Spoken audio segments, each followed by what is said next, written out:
주의 종에게 진리의 성령을 통하여 말씀을 선포하게 하옵소서. 하나님의 뜻만을 전하는 자가 되게 하여 주옵소서. 온전한 하나님의 뜻이 무엇인지 증거하게 하여 주옵소서.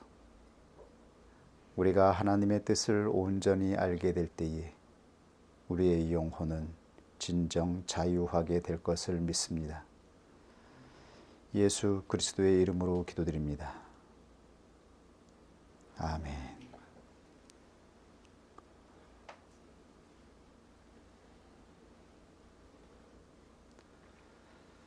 오늘은 믿음의 인생에서 겪게 되는 근심에 대해서 증거하도록 하겠습니다. 우리가 진리를 따라 믿음의 인생을 시작하게 되었을 때에 더 이상 우리를 괴롭히던 근심과 고통은 우리에게 주어지지 않을 것이라 기대하였습니다. 그러나 믿음의 인생을 따라 걸어가고 있음에도 왜 여전히 근심과 고통이 우리에게 주어지는 것인가요? 근심과 고통의 본질은 무엇인가요? 어떠한 이들은 다르게 말하기도 합니다. 믿음의 인생에는 근심과 고통이 없다라고 말하는 이들도 있습니다. 근심과 고통을 넘어 걸어가는 적극적이고 긍정적인 삶을 살아갈 수 있다라고 말하는 이들이 있습니다. 이들은 고통 없이 살아가는 방법을 제시하기도 합니다. 그러나 과연 그러한 것일까요? 성경에 증거된 하나님의 진리의 말씀은 무엇이라고 우리에게 증거되어 있을까요? 왜 믿음의 사람들은 믿음의 인생을 살아가고 있음에도 불구하고 여전히 근심과 고통을 당해야 하는 것일까요? 이 본질에 대해서 진정한 의미를 확인해 보도록 하겠습니다. 성경에는 근심에 대하여 이렇게 증거되어 있습니다. 그러므로 너희가 이제 여러 가지 시험을 인하여 잠깐 근심하게 되지 않을 수 없었으나 오히려 크게 기뻐하도다. 베드로 사도는 우리가 여러 가지 시험을 인하여 근심을 당하게 된다라고 증거하고 있습니다. 그런데 지금 사도가 증거하는 근심, 헬라어 리페오는 수동태로 되어 있습니다. 근심을 당하게 되는 것이죠. 믿음의 인생에서 그리스도인들이 경험하는 근심과 고통은 당하는 것이며 겪는 것입니다. 우리가 원해서 근심을 당하게 되는 것이 아닌 것이죠. 우리는 근심과 고통을 원하지 않지만 우리는 근심과 고통을 당할 수밖에 없는 이유가 있습니다. 우리의 의지가 아니라 우리에게 닥치는 것입니다. 그런데 그리스도인들은 이것을 외면할 수도 없으며 피할 수 없습니다. 어떤 이들은 이것을 피하는 길을, 이것을 외면하는 길을 가르쳐 주기도 하지만 이것은 사도들이 증거한 말씀과 같지 않습니다. 그리스도인은 이것을 피하지 않고 감내해야 합니다. 왜냐하면 이것을 허용하시는 하나님의 의지 때문입니다. 여기서 우리가 오해하지 말아야 하는 것이 있죠. 하나님의 의지는 허용하시는 것이죠. 하나님이 근심과 고통의 주체가 아닙니다. 하나님께서 우리에게 고통과 근심을 주시는 분이 아닙니다. 하나님은 이 고통을 허용하십니다. 그런데 왜 이것을 하나님의 허용하시는 의지로 적극적인 것으로 표현했는가 하면, 이것은 하나님이 우리의 고통을 외면하시거나 방치하시거나 무관심하게 대하지 않는다라는 의미 때문입니다.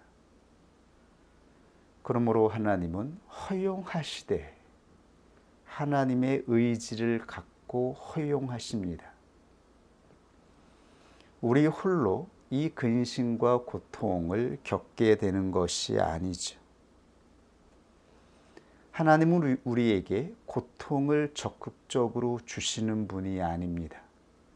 하나님은 웬만하면 어떻게든 우리에게 주어지는 고통을 감하게 하시죠. 그럼에도 불구하고 우리에게 주어지는 고통이 있다면 그것은 하나님이 허용하십니다. 의지를 가지고 허용하시는 것입니다. 그리고 여기에 대해서 절대 무관심하지 않습니다. 함께 하신다라는 의미인 것이죠. 그럼에도 불구하고 우리에게 주어지는 고통과 근심이 쉽다라고는 말하지 못하겠습니다. 믿음의 인생에서 주어지는 근심도 여전히 우리가 세상에서 경험했던 근심처럼 어렵고 힘들고 고통스럽습니다. 세상에 쉬운 근심이 어디 있겠는지요. 이것이 쉽다고 말하거나 이러한 고통이 없다라고 말하는 자들은 그리스도인들이 살아가는 믿음의 인생에 대해서 바르게 이해하지 못하고 하는 말이죠. 원수마귀는 믿음이 약한 자들을 통하여 미혹합니다. 진정 믿음을 따라간다면 고통이 없고 시험이 없어야 된다라고 유혹합니다. 그래서 우리에게 직면하는 이 시험을 피해가는 길, 고통을 당하지 않고 피해가는 길을 제시하여 유혹하는 것이죠. 그러면 결국은 어떻게 될까요? 영혼의 구원은 이루어지지 않지요. 성경에 증거된 영혼 안에서 이루어지는 구원의 작용을 성취할 수 없는 것이죠. 성령을 통하여 우리 안에서 작용하는 그 놀라운 구원의 작용을 볼 수가 없는 것이죠. 원수마귀는 우리의 본성을 따라서 쉬운 길로, 편리한 길로, 근심이 없다라고 미혹하는 길로 우리를 유혹합니다. 우리가 싫어하는 이 근심을 벗어나 다른 길로 인도하는 것이죠. 그러나 인생에 그러한 길이 어디 있을까요? 우리에게 주어졌던 근심의 문제는 언제나 동일한 자리에서 겪게 되는 것 같습니다. 세상에서 해결하지 못했던 그 근심의 자리, 근심의 본질적인 문제가 믿음의 인생을 살아가고 있음에도 불구하고 동일한 자리에서 동일한 본질로 우리에게 다가오는 것이죠. 왜냐하면 믿음의 인생은 믿음을 따라 걸어가는 구원의 여정이기 때문인 것이죠. 우리는 하나님이 주시는 믿음으로 하나님의 자녀가 되었습니다. 그리고 의롭다 칭함을 받았습니다. 그러나 우리의 영혼의 문제가 완전히 해결된 것이 아니죠. 우리에게 직면한 영혼의 문제를 해결할 수 있는 능력이 완전히 구비된 것이 아니잖아요. 하나님은 이 문제를 해결할 수 있는 능력을 주시기 위해 우리에게 성화의 과정을 주시는 것이죠. 이것이 하나님의 뜻이 아닌가요? 믿음의 인생은 우리에게 직면한 근심의 자리를 피하고 외면하는 데 있는 것이 아니라 이것을 이기는 자가 되기까지, 이길 수 있는 영적인 상태가 될 때까지 하나님께서 허용하시는 것입니다. 이것이 하나님의 뜻이기 때문이죠. 하나님은 능력이 있는 하나님의 아들이 되기를 원하시기 때문이죠. 죄와 싸워서 다스리고 이길 수 있는 자가 되기를 원하시기 때문인 것이죠. 그러므로 성경의 증거에 따르면 모든 인생에는 근심과 고통이 있다라고 증거되어 있습니다. 전도서 1장 13절의 증거입니다. 마음을 다하며 지혜를 써서 하늘의 아래서 행하는 모든 일을 궁구하며 살핀즉 이러한 이는 괴로운 것이니 하나님이 인생들에게 주사 수고하게 하신 것이라. 결국 전도서 기자가 경험한 것은 이 인생은 고통과 괴로움이라고 하는 것입니다. 그런데 이것을 하나님이 인생들에게 주신 것이라고 표현하고 있습니다. 이 말은 고통이 하나님에게서 나왔다라는 의미가 아니죠.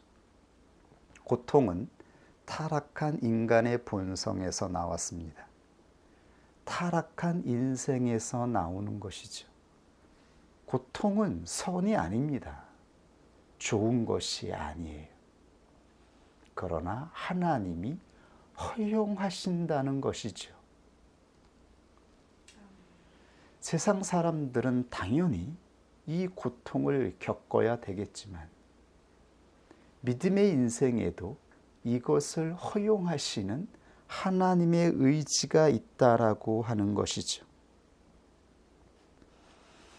왜냐하면 그리스도인들도 성화를 통해 완전한 인격을 향해 나아가고 있는 과정이기 때문입니다. 왜 교회를 인격교회라고 말하나요?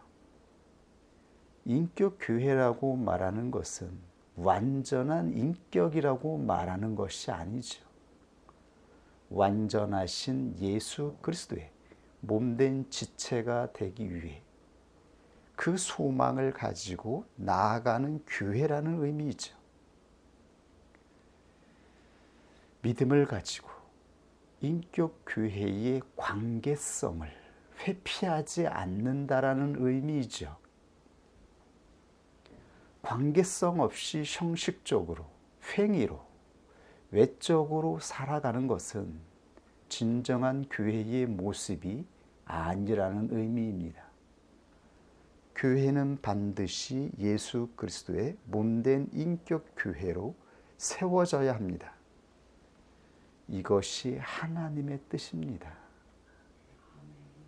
우리는 시험을 통하여 근심을 당하고 고통을 겪을 것이나 이 관계성을 외면하지 않습니다. 피하지 않습니다. 우리는 이 관계성을 통과하여서 이 아픔과 괴로움을 통과하여서 하나가 되는 것이 하나님의 뜻이기 때문입니다. 이 목적을 향하여 우리는 걸어가고 있습니다. 이 목적을 향하여 우리는 마지막까지 걸어갈 것입니다. 이것이 믿음의 인생이죠. 그리스도인들은 분명히 성화될 것입니다. 그러나 점진적으로 성화될 것입니다. 사도들은 하나님의 보호하심을 입었다라고 분명히 선포하고 있습니다.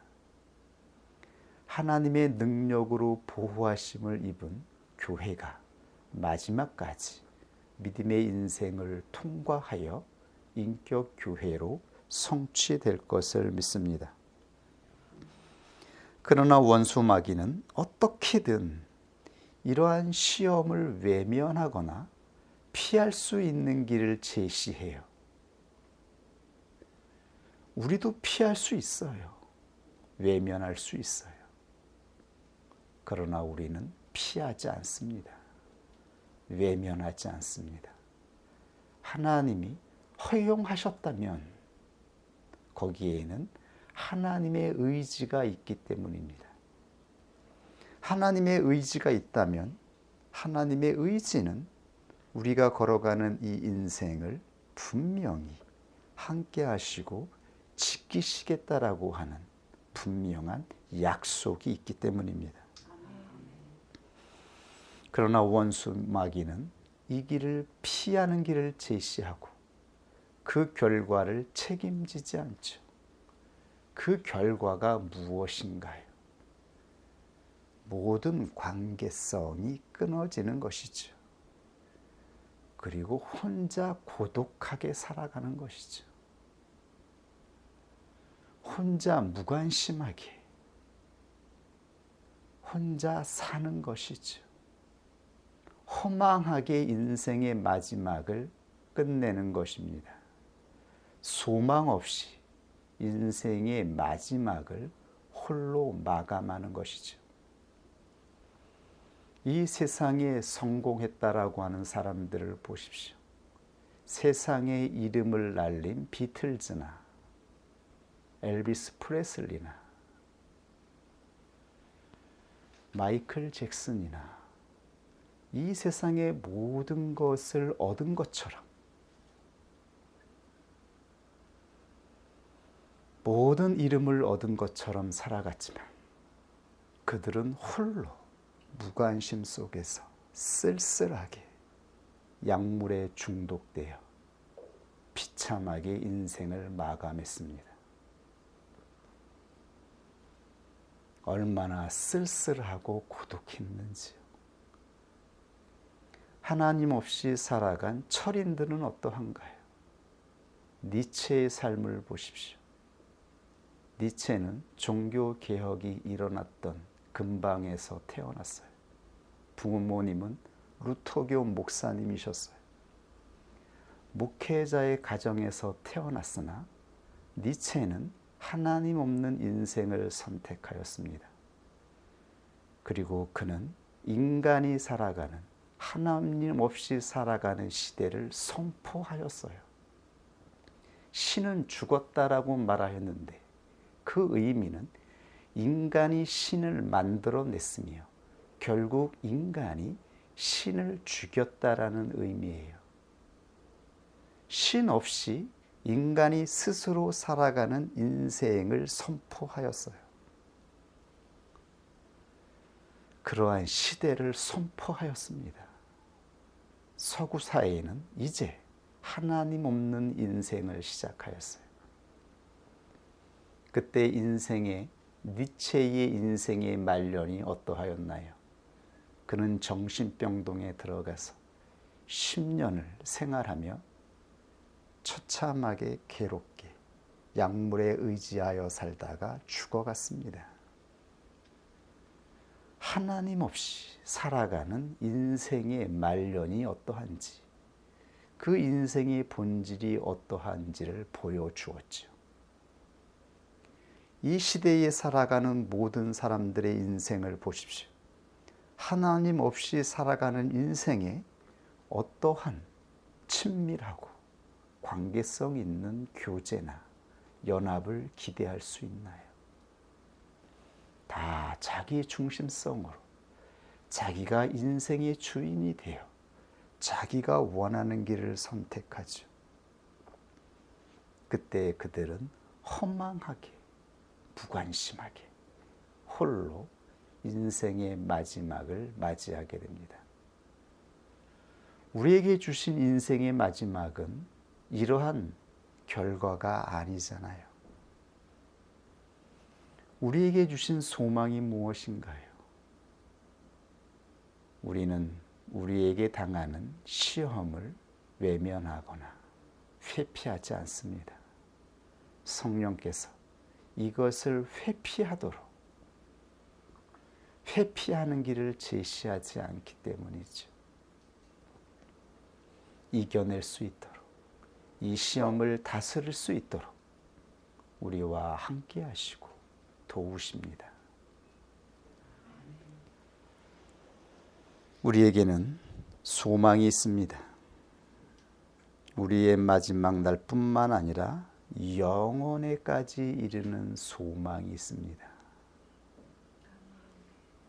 이 시험을 통과하여 나타날 열매를 소망하고 있습니다. 그러므로 우리에게 주어지는 시험을 외면하지 맙시다. 이것을 정면으로 통과하기를 하나님이 원하고 있습니다. 성경의 증언을 보십시오. 신실하였던 초대교회 신자들도 근심과 고통을 겪었다는 것을 알 수 있습니다. 그렇다면 사람이 근심을 당하는 이유는 무엇인가요? 사람의 인생에 근심이 주어지는 본질은 무엇인가요?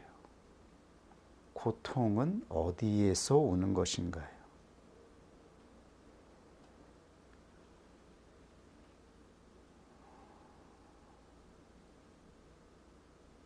사람의 인생은 하나님이 예비하여 주신 에덴 동산에서 쫓겨난 인생입니다. 이 세상은 하나님이 기대하신 평안의 땅이 아닙니다. 이 인생의 땅에서 평안을 기대할 수 없습니다. 인생들은 하나님이 예비하였던 낙원에서 추방되었습니다. 그 이후의 본질이 무엇인지 아시나요? 본질이 있습니다. 그것은 사람 안에 거하던 평안의 영이 근심하게 되었기 때문입니다. 사람에게 주어졌던 영이 더 이상 사람 안에 거할 수 없게 되었기 때문입니다. 그래서 낙원에서 추방된 것입니다.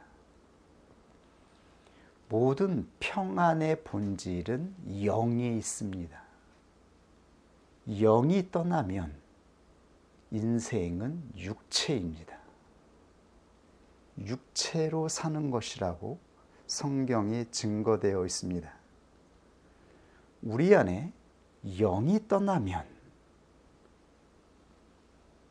우리에게 평안은 주어지지 않습니다. 평안은 평안의 영으로부터 오는 것입니다. 성령께서 우리 안에서 평안으로 작용하실 때에 우리의 영혼은 평안하며 우리의 인생도 평안에 둘러지게 됩니다. 그리스도인들은 이 평안의 영을 받았습니다. 이 평안의 영을 가진 자들이 드디어 안식의 땅에 들어가는 것이죠. 그 누구도 영을 받지 못한 자들은 안식의 땅에 들어갈 수 없어요. 그리고 영은 믿음을 따라 역사합니다. 믿음을 따라 가지 않는 자들에게 영은 함께 하지 못합니다. 불신으로 하나님과의 관계성에서 끊어지고 불신으로 자기 중심성으로 살아가게 되면 하나님의 영은 더 이상 그 사람의 심령 안에서 작용할 수 없습니다. 결국은 떠나게 되는 것이죠. 영이 떠나면 육체로 모든 것이 결산되는 것이죠. 자기 영으로 나아가는 거예요. 자기 방식으로 자신의 육체의 본성을 따라 살아가는 거예요. 육체의 방식으로 근심을 외면하고 고통을 벗어나서 자기 길을 선택할 수 있겠죠. 그러나 그 마지막은, 그 결국은 영혼이 망하게 되는 것이죠. 이 영적인 원리를 절대로 잊어서는 안 될 것입니다. 우리에게 주어지는 평안이 어디에서 주어지는 것인지를 분명히 아는 자가 되기를 원합니다. 그럼에도 불구하고 믿음의 사람들은 종종 하나님께 묻습니다. 언제까지 힘들어야 하나요? 언제까지 이 시험을 겪어야 하나요? 저도 이러한 의문으로 시험에 직면하였던 적이 있었습니다. 언제까지 이 동일한 시험을 당해야 하는 것인지, 언제까지 이 고통은 떠나지 않는 것인지에 대하여 의문을 가졌던 적이 있었죠. 그런데 왜 우리는 이것을 하나님께 묻는 것일까요? 왜 이 원인이 하나님께 있는 것처럼 질문하는 것일까요? 하나님, 언제까지입니까? 언제까지 고통을 주십니까? 언제까지 시험하십니까? 이 고통을 하나님이 주시는 것처럼 우리는 생각합니다. 하나님의 의지는 허용하시는 의지임에도 불구하고요. 근심과 고통은 하나님에게서 나오는 것이 아닙니다. 하나님은 고통을 만들지 않습니다. 단지 우리 인생을 통해서 만들어지는 고통을 하나님이 잠시 허용하시는 것이죠. 예레미야가 3장 33절에 선지자가 증거하였습니다. 주께서 인생으로 고생하며 근심하게 하심이 본심이 아니시로다. 인생으로 고통을 주시는 것, 근심하게 하시는 것은 하나님의 마음이 아니라고 하죠. 어떻게 이것이 하나님의 마음이겠어요? 물론 의사들이 환자에게 고통을 덜어주기 위해 진통제를 놓아줄 수는 있겠죠. 잠시 고통이 감해질 수는 있어요. 그러나 하나님은 이 고통의 원인이 해결되기를 원하시죠. 우리의 영혼이 구원을 얻고 이 고통을 다스리고 이겨내서 진정한 영혼의 자유를 가진 자가 되기를 원하시잖아요. 이것을 싸워 다스리는 자가 되기를 원하시는 것이 하나님의 마음입니다.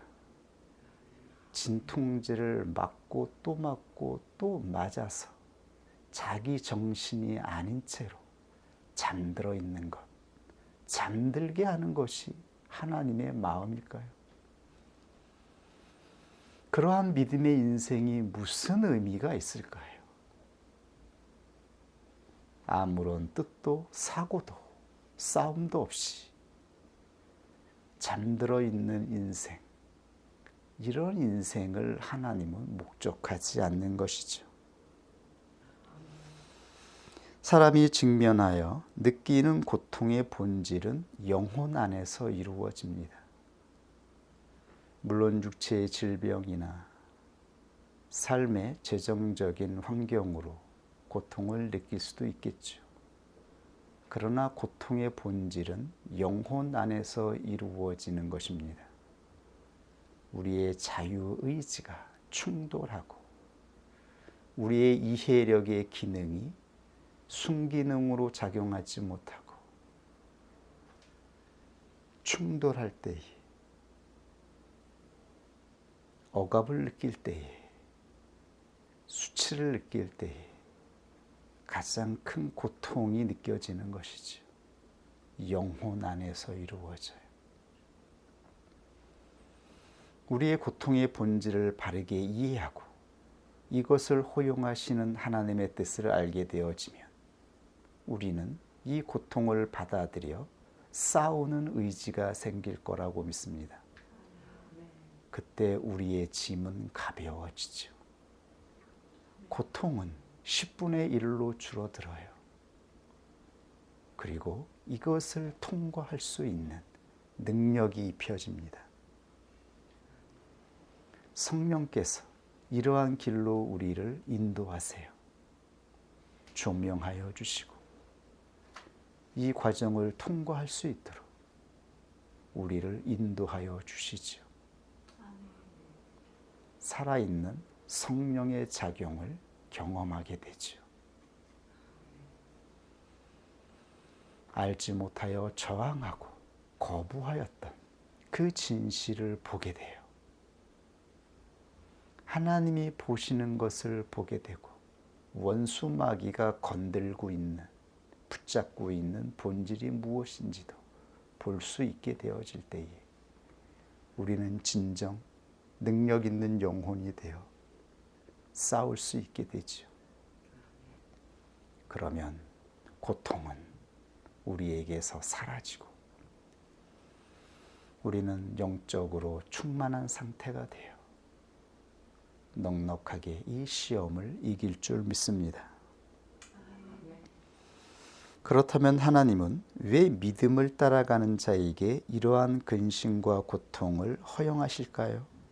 그 이유가 사도의 증거를 통해서 증거되어 있습니다. 그러므로 너희가 이제 여러 가지 시험을 인하여 잠깐 근심하게 되지 않을 수 없었으나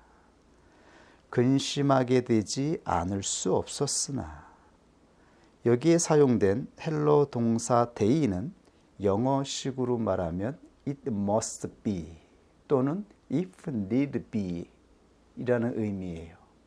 이 의미는 반드시 해야 한다. 필요한 것이라면 반드시 필요하기에 어쩔 수 없이 하나님이 허용하신다라고 증거하고 있어요. 필요성이라고 증거되어 있어요.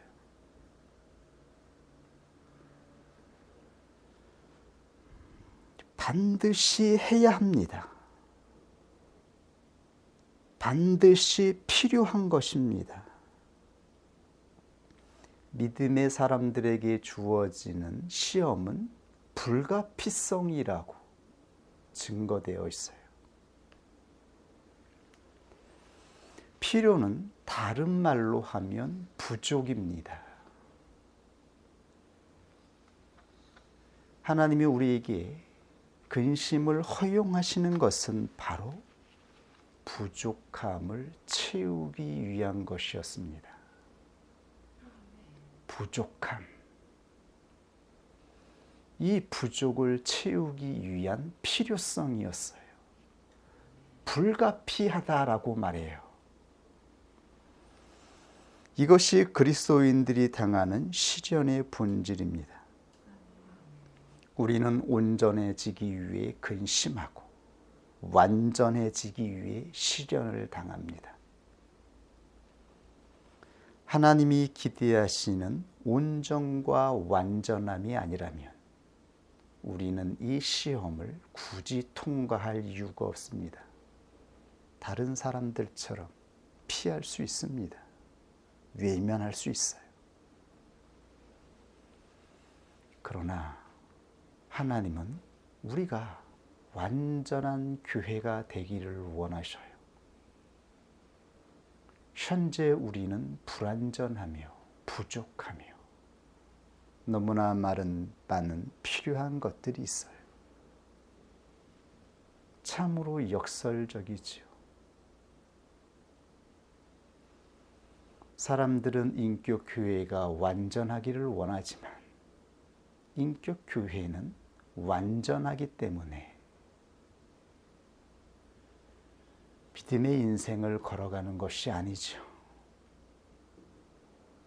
하나님이 원하시는 완전한 교회가 되기 위해 믿음을 따라 이 여정을 걸어가는 것이죠.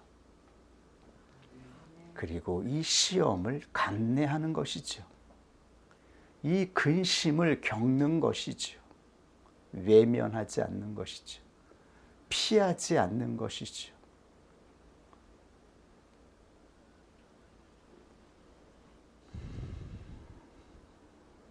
이때 하나님은 우리에게 위로를 허락하여 주십니다.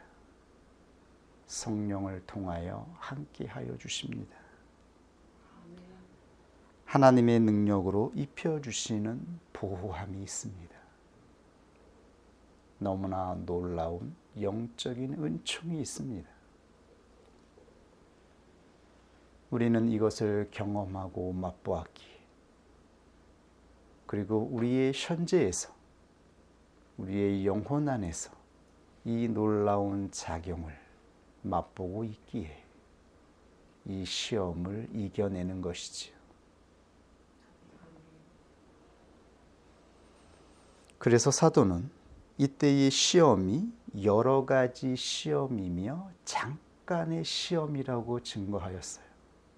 모든 사도들이 동일하게 우리에게 주어지는 시험은 잠깐의 시험이라고 말씀하고 있어요. 이것이 진실이 아닌가요? 하나님이 이스라엘 백성들을 출애굽시켜서 광야로 불러주셨을 때에 광야는 가장 안전한 곳이었으며 에덴 동산을 모형하는 가장 거룩한 곳이었으며 세상과 분리된 곳이었어요. 그곳에는 함부로 원수 마귀가 침범할 수 없었으며 세상의 사람들이 접근할 수 없었습니다. 가장 안전한 곳에서, 거룩한 곳에서 이스라엘 백성들은 믿음의 인생을 걸어갔어요. 이것이 진실이었지요. 그러나 잠깐씩 시험이 주어졌어요. 우리도 마찬가지 아닌가요? 우리가 한 주간 내내 시험 가운데 있나요? 한 달 내내 근심과 고통 가운데 지나나요?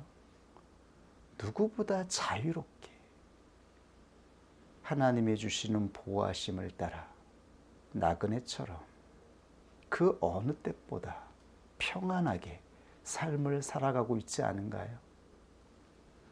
그러다가 잠시 시험을 당하죠. 잠깐 주어지는 시련입니다. 그리고 이 시련은 여러 가지 시련입니다. 우리의 육신의 본성을 통해서 형성된 혈기, 거짓, 욕망, 탐심, 너무나 많은 요소들이 성을 이루어서 우리의 인격은 형성되었어요. 그러므로 여러 가지 시련이 주어져요. 세상에서 형성된 인격으로 말미암아 여러 가지 다양한 색채, 색깔의 요소들이 나타남으로 인하여서 시험이 주어지는 것이죠. 이것이 우리가 겪는 시험입니다. 저는 하나님께 감사를 올려드립니다. 우리는 아주 작은 일상에서 사사로운 것으로 시험을 당해요. 세상 사람들처럼 중대한 질병에 걸리거나 인생이 뒤흔들리는 어떠한 사건을 당하거나 그러한 것으로 시험을 당하지 않았어요. 우리는 아주 작은 것, 어떻게 보면 별것 아닌 것들로 하나님이 우리의 영혼을 시험하도록 허용하여 주셨어요. 세상의 거대한 세력이 우리에게 접근하는 것을 허용하지 않으셨습니다. 큰 고통을 우리에게 주시는 것을 허용하지 않았어요. 아주 작은 것들이었어요. 그러나 언제나 시험은 우리 존재의 바닥, 자아의 근원, 우리의 본질을 접촉하지요. 그래서 이 시험을 당할 때 크게 느껴지고 중대하게 느껴지고 우리가 감당할 수 없는 혈기와 분노가 발생하였던 것이죠. 그 작은 먼지 같은 것으로 우리의 저변에 있는 바닥에 있는 내 자신의 본질을 접촉하는 것이거든요. 이것이 성령께서 비추어 주시는 자리이기도 하고 본질이기 때문입니다. 우리가 믿음으로 하나님을 신뢰하여 성령을 따라 나아가면 이 본질을 볼 수 있습니다. 그때 우리는 이것을 이겨낼 수 있습니다. 이것을 견딜 수 있어요. 충분히 우리는 이것을 통과하여 영혼의 복을 성취할 수 있어요.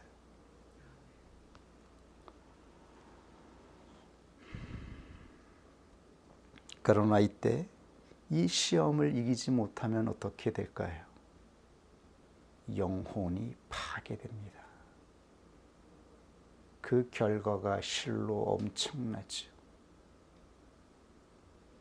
믿음의 인생에서 믿음의 사람들에게 직면한 이 시험의 내용들은 별게 아니고 사사로운 것이지만 육체의 본성을 따라 이 시험을 이기지 못하면 그의 인생 전부가 사라지고 소멸되어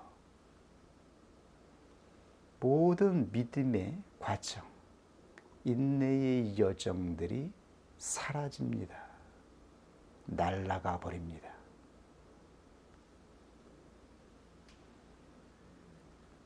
원수 마귀가 우는 사자처럼 우리의 본성을 저 멀리서 갖은 소리로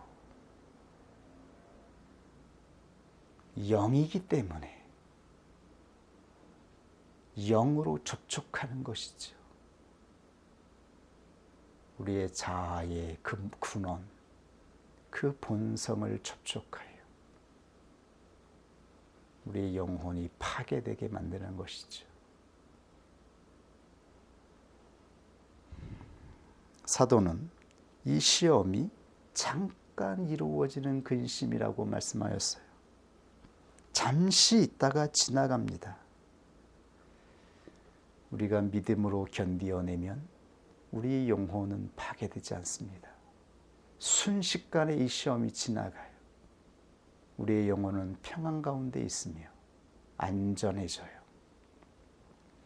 그리고 하나님이 주시는 안식을 누리게 되어지죠. 이 잠깐은 시간에 대해서는 짧은, 정도, 강도에 대해서는 가벼운, 약간이라는 의미예요.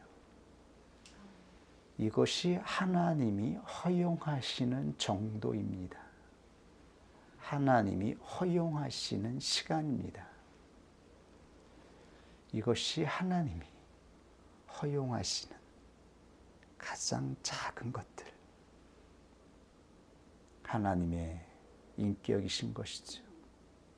우리와 함께 하시고 우리를 보호하시는 하나님이십니다.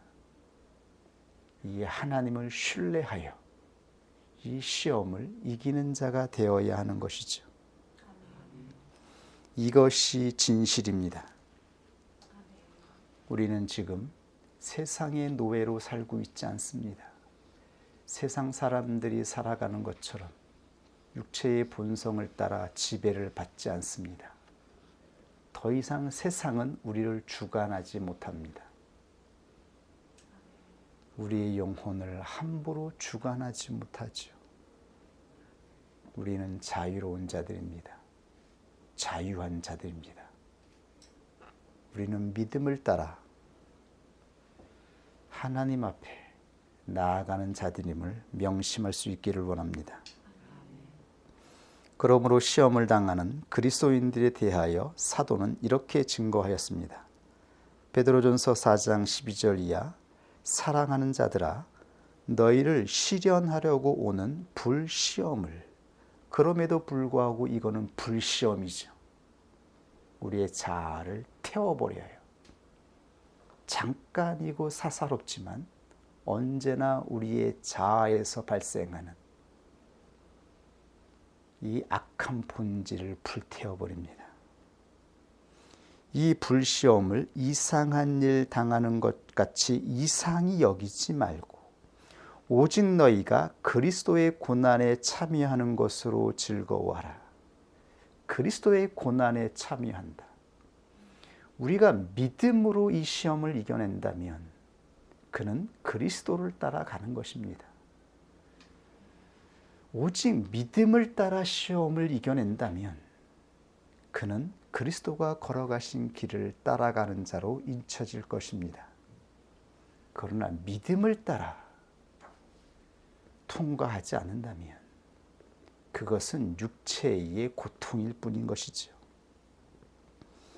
이는 그의 영광을 나타내실 때에 너희로 즐거워하고 기뻐하게 하려 함이라. 너희가 그리스도의 이름으로 욕을 받으면 복 있는 자로다.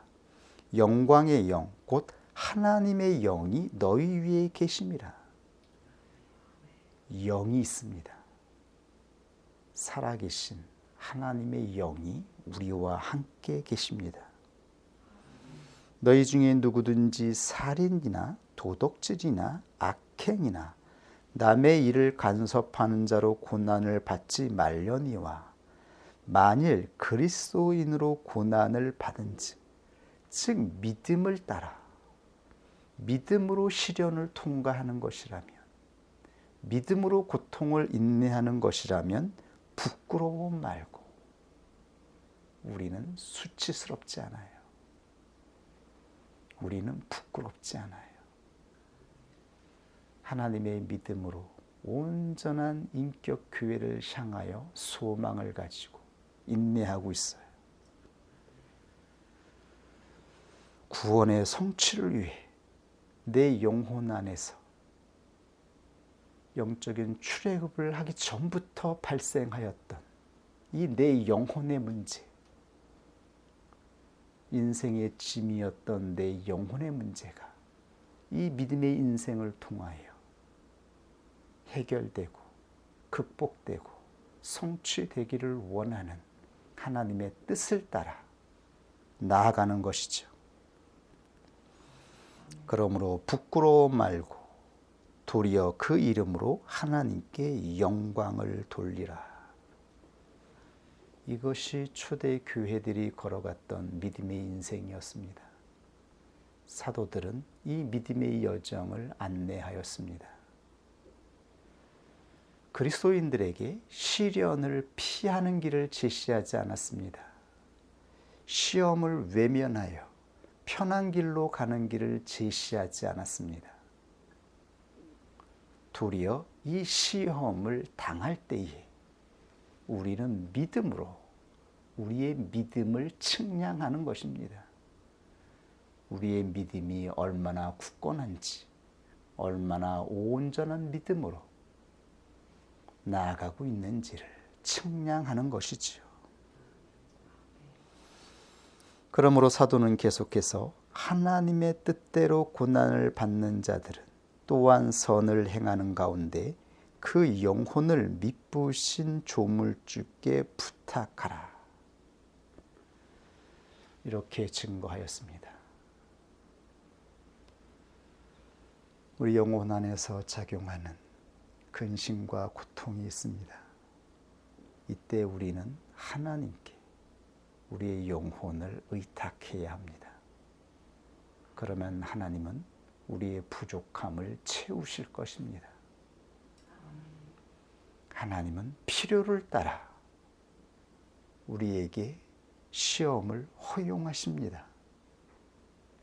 하나님의 의지로 허용하셔요.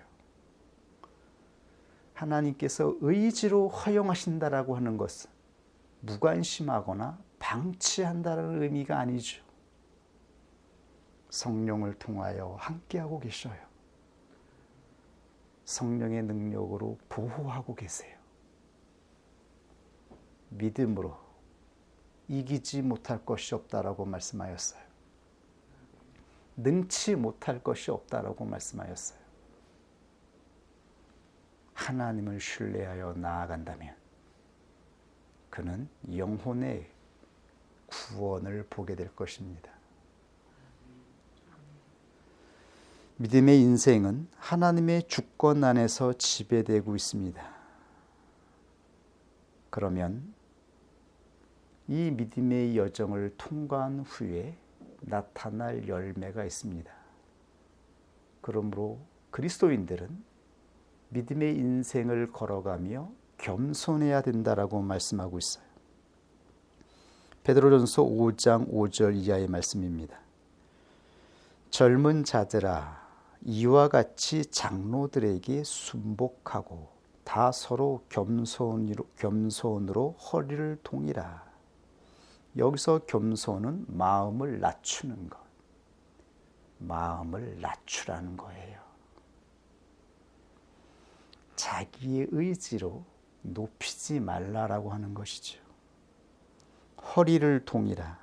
하나님이 교만한 자를 대적하시되 겸손한 자들에게는 은혜를 주시느니라. 그러므로 하나님의 능하신 손 아래서 겸손하라. 때가 되면 너희를 높이시리라. 너희 염려를 다 주께 맡겨버리라. 이는 저가 너희를 권고하심이니라. 우리를 돌보고 있다라는 말씀이죠. 근신하라, 깨어라. 너희 대적 마귀가 우는 사자같이 두루다니며 삼킬 자를 찾나니 너희는 믿음을 굳게 하여 저를 대적하라. 이는 세상에 있는 너희 형제들도 동일한 고난을 당하는 줄을 알미니라. 모든 은혜의 하나님 곧 그리스도 안에서 너희를 부르사 자기의 영원한 영광에 들어가게 하시니가 잠깐 고난을 받은 너희를 친히 온전케 하시며 굳게 하시며 강하게 하시며 터를 경고케 하시리라. 여기에서도 사도는 잠깐 고난을 받는 너희라고 말씀하고 있죠. 그리고 이 시련의 목적은 온전케 하시며 굳게 하시며 강하게 하시며 터를 경고케 하심이라고 말씀하였습니다. 하나님의 말씀을 신뢰하여 우리에게 주어진 시험과 이 인내의 여정을 이겨내는 자가 되기를 원합니다. 잠시의 시련입니다. 이 진실을 아는 자가 되기를 원합니다. 우리 하나님 말씀 앞에 기도하겠습니다.